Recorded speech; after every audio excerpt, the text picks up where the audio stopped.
Coba seru di sini. Nah, kali ini kita akan membahas satu hal baru nih yang sebenarnya nggak baru banget sih, tetapi wujudnya baru pertama kali kita lihat, dan ini juga akan menjadi satu game changer yang penting dalam keberlanjutan cerita One Piece, dan tentu saja itu adalah Mother Flame. Dan seperti biasa, sebelum lanjut video ini, jangan lupa untuk subscribe dan nyalakan bel notifikasinya ya. Tonton juga video ini sampai habis agar tidak ada informasi yang miss dan juga setengah-setengah. Karena One Piece itu tidak masuk akal, tapi akal bisa masuk. Nah, mari tanpa basa-basi lagi, kita langsung saja. Wadaw. Those doors, I'm a fool for your love.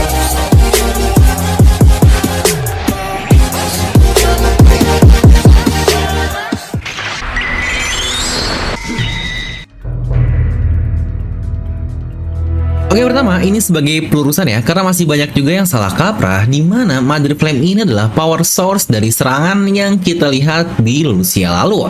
Yang kasarnya ada senjata yang menembakkan Mother Flame ini ke Lucia oleh seseorang. Di mana Mother Flame ini ibarat peluru lah, yang bahkan bentukannya pun sudah seperti bom atom, yang pastinya ada sesuatu atau senjata untuk menembakkan peluru tersebut yang kita nggak tahu apa. Tetapi spekulasi yang paling populer jika senjata tersebut adalah Ancient Weapon Uranus.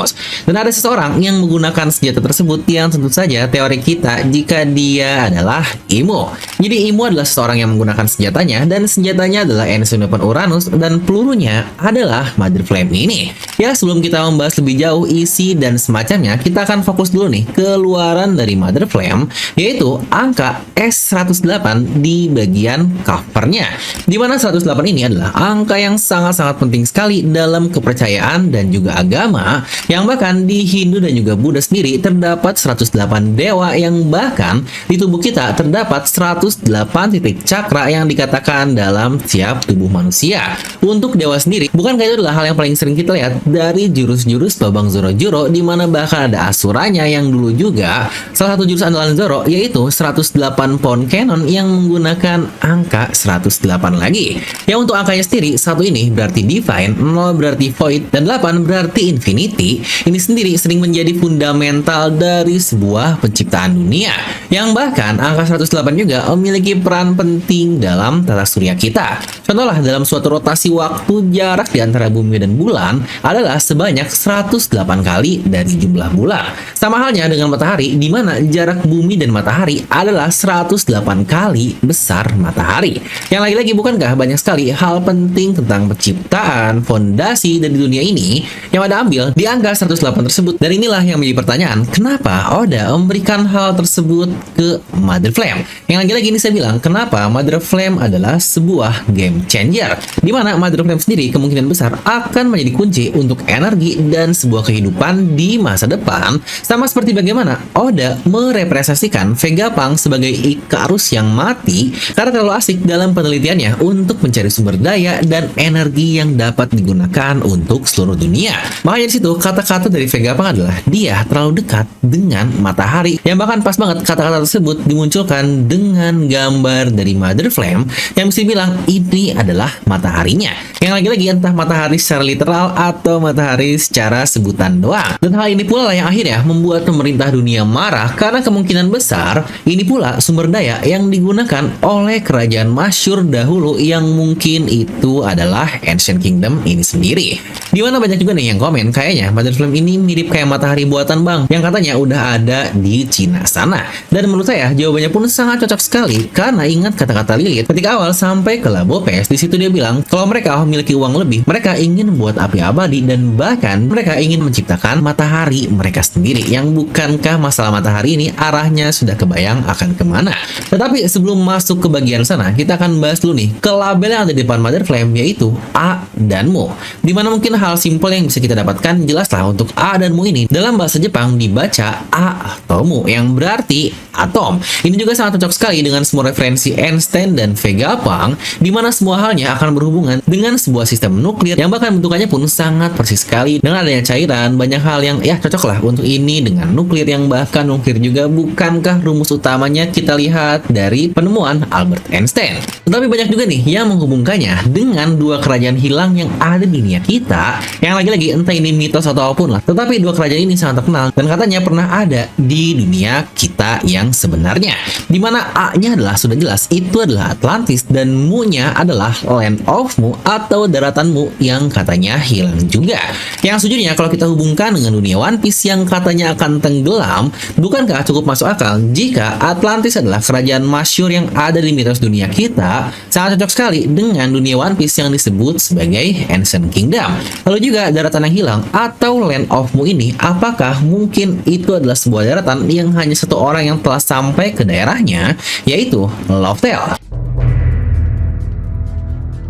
Mungkin akan ada beberapa dari kalian nih yang bingung, kok kayak tiba-tiba kita ngebahas ras Lunarian sih bang ketika melihatkan Mother Flame ini. Yang sejujurnya justru ini yang menjadi hal yang sangat luar biasa penting. Seperti yang sudah disinggung juga nih di video review kemarin, Mother Flame ini sangat mirip sekali dengan cover story Enel yang kita lihat di bagian sini. Tapi belum selesai, kita bahkan pernah melihat juga cover story ini di mana robot-robot yang seakan-akan dijadikan alat oleh suku tersebut. Dan bukankah hal ini juga pernah kita lihat dalam cerita One Piece ini yang mungkin bisa kalian tebak jika bentukan atau robotnya siapa? Ya, benar, dia adalah King Sang Lunarian yang dijadikan kunci percobaan alias DNA-nya diambil oleh Dr. Vegapunk. Ya benar, DNA Lunarian ini benar-benar menjadi kunci yang sangat-sangat penting sekali dalam semua penelitian yang dilakukan oleh Vegapunk, karena berkat DNA-nya dan bonus dari DNA Buccaneer Kuma, senjata-senjata angkatan laut pun akhirnya meningkat sangat drastis. Karena untuk Buccaneer kita melihatkan banyak sekali pasifista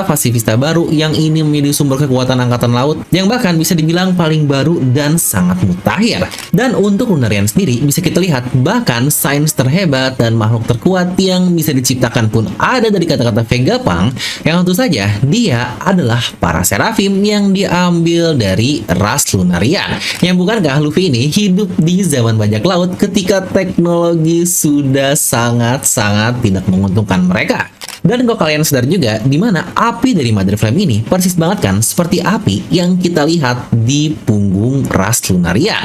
Yang bukankah ini juga akan sangat cocok sekali dengan sebutan api abadi yang tadi. Di mana api yang tidak akan padam karena memang itulah sifat yang dimiliki oleh satu ras unik dari Lunarian. Makanya di Mother Flame bisa ada api di tengah-tengah cairan tersebut. Karena lagi-lagi kita masih belum tahu nih, liquid apa yang ada di sekitaran api tersebut. Apakah mungkin itu air biasa atau mungkin senyawa lain nih yang digunakan untuk penggunaan Mother Flame ini. Yang lagi-lagi kenapa saya selalu bilang kalau ras Lunarian adalah kunci, karena banyak sekali hal-hal, fitur-fitur, kisah-kisah super penting juga tentang dunia One Piece dari satu ras yang menurut saya ini adalah satu ras yang sangat berbeda sekali dan sangat masuk akal juga kenapa selama serial One Piece ini berjalan hanya ada satu karakter atau satu ras doang yang Oda gambar dengan warna kulit yang berbeda, yaitu ras Lunarian ini. Lagi-lagi di sini kita hanya membahas dari manga ya, karena mungkin untuk anime banyak sekali karakter-karakter yang digambar dengan kulit berwarna lebih gelap, tetapi untuk manga tidak ada satupun kecuali hanya ras Lunarian. Yang sebenarnya Oda sendiri pun pernah membahas hal ini secara langsung pada dahulu, karena dia tidak peduli dan akan merepotkan jika harus menggambar warna kulit dari setiap karakternya. Pada akhirnya Oda harus menjilat ludahnya sendiri ketika menggambar ras Lunarian, satu ras berbeda yang menurut saya sangat advance sekali dari DNA atau tubuh yang mereka miliki. Yang sejujurnya ini pula akan semakin menjawab api abadi yang menjadi impian dari Lilith, lalu juga kata-kata Vegapunk yang bilang jika dia terlalu dekat dengan matahari. Karena ia kemungkinan besar ras Lunarian ini memang berada sangat dekat dengan matahari, tepat seperti kata-kata Marco, kalau dahulu terdapat dewa yang tinggal di puncak dunia. Dan hal ini sangat mengindikasikan jika Lunarian tinggal di puncak dari Redline, tetapi bagaimana jika ternyata Redline juga adalah sebuah daratan buatan dan untuk Lunarian ini tinggalnya bukan di puncak Redline, melainkan di puncak dari sebuah pohon yang sangat masif sekali, yaitu pohon Hawa. Di mana di teori saya sebelum ini saya sudah membahas mega teori yang sangat liar sekali. Di situ bisa kalian tonton untuk lengkapnya bagaimana sebuah Grand Line dan Red Line diciptakan atau dibuat di dunia One Piece. Di mana mungkin sedikit premis yang perlu kita ketahui, di mana pohon yang ada di Red Line ini yang sampai ke bagian Fishman Island disebut sebagai pohon matahari atau Sun Tree. Yang lagi-lagi bukankah ras yang sangat ingin dimusnahkan oleh pemerintah dunia? Sangat wajar sekali pada akhirnya mereka ingin menyingkirkan Vegapunk juga, orang yang menggunakan teknologi dari Ancient Kingdom atau mungkin ras dari Lunarian ini. Nah, jadi itu untuk video kali ini. Kalian bisa tuliskan pendapat kalian di kolom komentar di bawah. Dan seperti biasa, semoga kalian terhibur dengan video ini. Like aja kalian suka, dislike aja kalau suka, jangan lupa untuk subscribe dan juga share ke teman kalian. Gue Rifki pamit, and I'll see you guys next time.